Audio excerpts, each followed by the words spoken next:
안녕하세요. 임선생 입시교실 외전 그것이 알고 싶다입니다. 오늘은 수시 학종 진짜 블라인드로 평가하는가에 대해서 임선생의 뇌피셜 기준으로 말씀드리도록 하겠습니다. 임선생 입시교실 구독과 좋아요, 알림 설정까지. 와! 자, 임선생의 뇌피셜 코너는 이제 뒤에 설명드릴 내용은 어떤 제 주장에 대한 근거를 갖춘 어떤 논리적인 추론이긴 하지만 어떤 대학들이 오피셜로 직접적으로 발표한 내용은 아니기 때문에 저의 주관적인 의견으로 생각해 주시면 좋겠고요. 혹시나 설득력 있는 반론이 있는 경우 내용을 수정해서 다시 업데이트하도록 하겠습니다. 자, 이제 학종에서 대부분 학생 학부모님들께서 학종에 블라인드를 진행한다라는 것은 알고 계세요. 그런데 이제 그런 의문이 들 수 있죠. 정말로 블라인드를 하고 있을까? 정말 블라인드를 한다라고 하면 그러면 우리 아이가 흔히 얘기하는 명문고가 아니라고 했을 때 어떤 불리함이 있지는 않을까에 대한 의구심이 있으실 거라고 생각이 들어요. 그래서 우리의 의문은 뭐냐면 지방 일반고에 있는 학생들에게 지방 일반고의 학생들이 학종에서 불리한가? 라는 부분에 대해서 오늘 좀 말씀을 드리려고 합니다. 기존의 블라인드 평가 이전, 즉 2022 대입 이전에는 대학에서 이 학생이 어느 학교를 다니고 있고 그 학교에는 어느 프로그램이 있는지 등등에 대해서 이제 학교 그 프로파일이라고 하는데 그런 부분들을 대학이 알고 있었어요. 그래서 학교 이름을 알던 시절에는 그 학생이 다니는 학교의 학력 수준이나 학교의 평가가 어떤 학생 평가에 약간 영향을 주었다라고 생각이 됩니다. 그런데 2022 대입부터는 이제 학종 블라인드가 시작이 됐는데 그러면 그 이후에 실제로 진행되는 학종 블라인드가 실제로 의미가 있었는지에 대해서 좀 알아보고자 합니다.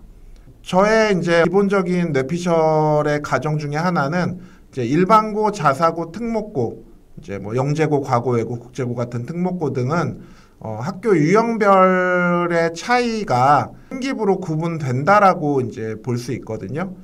그러면 어떻게 이 학생이 일반고고, 어떻게 이 학생이 자사고고, 어떻게 이 학생이 특목고인지는 뭘 보면 알 수 있냐면 그 학생이 수강한 과목이 달라요. 즉 일반고 학생들이 수강하는 어떤 교과 과정 내 기본적인 과목들과 이제 뭐 예를 들면 뭐 과거 영재고 학생들의 경우는 무슨 고급 관련된 과목들을 많이 이수를 하고 그리고 이제 외고 국제고 같은 경우는 이제 뭐 국제 관련 분야의 어떤 심화 과목이나 아니면 뭐 외국어를 심화 있게 배우는 내용을 살펴보면 이 학생이 어떤 학교인지는 확실히 구분할 수 있다라고 생각이 듭니다.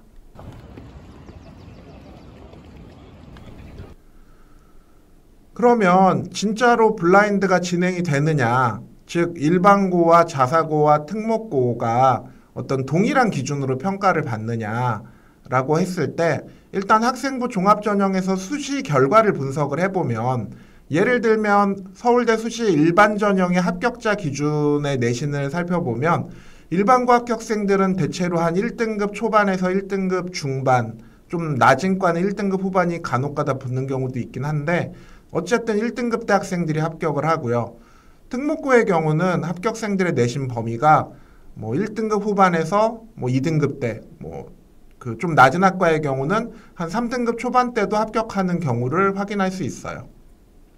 이렇게 일반고와 특목고 학생들의 합격 내신 범위가 다른 것을 보면 대학들이 학교 유형별로 다르게 평가한다라고 판단할 수 있습니다. 특히 이제 블라인드 평가가 2022 대입부터 시작이 됐는데 그 이전과 이후 기준으로 학교 유형별 합격자 비율, 즉 정말로 블라인드를 학교 유형도 신경 쓰지 않고 평가를 했다라고 한다면 특목고 학생들의 내신이 좀 더 나쁜 편일 수밖에 없기 때문에 이제 그 학생들의 합격생의 비율이 감소해야 되는데 이제 블라인드 이전과 이후에 학교 유형별 합격자 비율을 분석을 해보면 그 변화의 차이가 크게 없다는 점에서 대학들이 학교 유형에 따라서는 구분해서 평가한다라고 뇌피셜로 추론해 볼 수 있을 것 같습니다.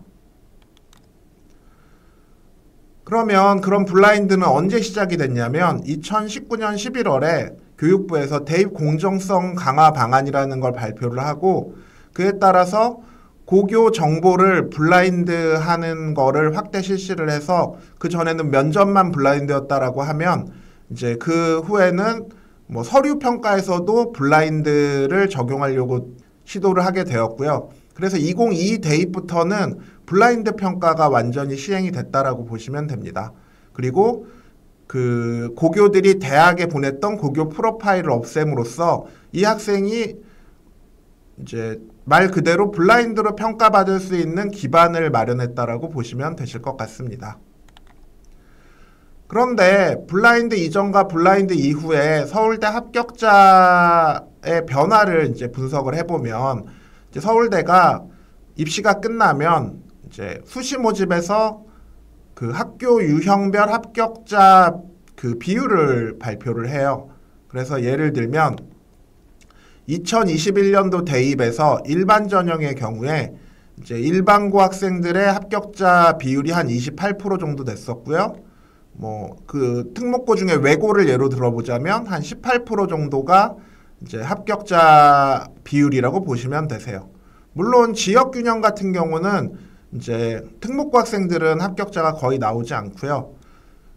일반 전형의 경우는 일반고, 자공고, 자사고, 과학고, 영재고, 외고, 국제고, 예술체육고, 뭐 그 검정고시나 기타 해외고 등처럼 이렇게 폭넓게 합격 유형이 나타난다라고 보시면 되고요.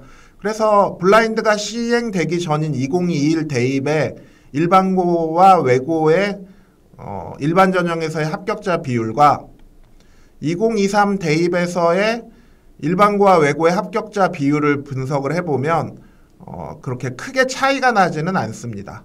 만약에 블라인드를 엄격하게 처리를 해서 일반고와 특목고를 동일한 기준으로 평가를 했다라고 한다면 일반고 합격자가 늘어나야 되는데 그렇다기보다는 블라인드 이후에는 오히려 영재고나 아니면 국제고의 합격생이 약간 증가하고 이제 일반고는 약간 감소하고 외고는 그렇게 큰 차이가 없었다라고 볼 수 있습니다. 이를 통해서 블라인드 평가가 앞에서 말씀드린 것처럼 뭐 일반고는 일반고끼리, 자사고는 자사고끼리, 특목고는 특목고끼리의 평가로는 활용이 되지만 그런 블라인드는 되지만 일반고와 특목고를 완전히 블라인드로 구분하고 있지는 않다는 걸 알 수 있습니다. 어느 대학 가고 싶나요? 의대요. 스카이요. 인서울이요. 가자!